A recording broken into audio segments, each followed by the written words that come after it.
खबर शामिल करते हैं मडी बहाउद्दीन से, जहां स्वीडन में तुर्की के सफारत खाने के सामने चंद शरपसंद अनासर की तरफ से कुरान करीम के जलाए जाने के वाक़े की पुरजोर मरम्मत करते हैं। इन ख्यालात का इजहार राना बिशारत अली खान, वर्ल्ड प्रेसिडेंट, सूबाई सदर Khalid Mahmood Bangash, IHRM youth wing Punjab, Rana Shahbaz Sadiq, सूबाई chairman, international human rights movement youth wing Punjab, doctor Shahid Mahmood Awan, adviser Punjab international human rights movement youth wing Punjab, Tahira Ejaz, secretary general IHRM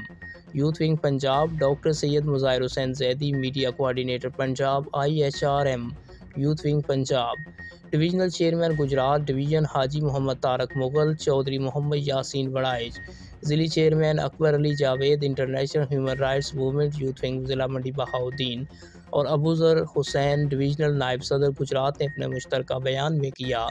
और कहा कि international human rights movement youth wing Punjab और हम और पूरे पंजाब और डिवीज़न और ज़िली टीम इस बात की पुरजोर मज़म्मत करते हैं कि हुकूमत पाकिस्तान से अपील करते हैं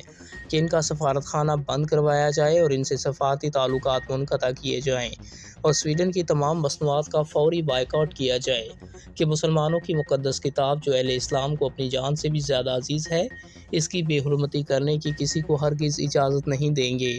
इससे मुसलमानों के बुरी तरह जज्बात मजरूह हुए हैं। दुनिया इस्लाम जिनकी तादाद 2.25 अरब से ज़ायद है, स्वीडन का बायकॉट किया जाए और हमारी मुक़द्दस किताब की बेहुरमती करने वालों को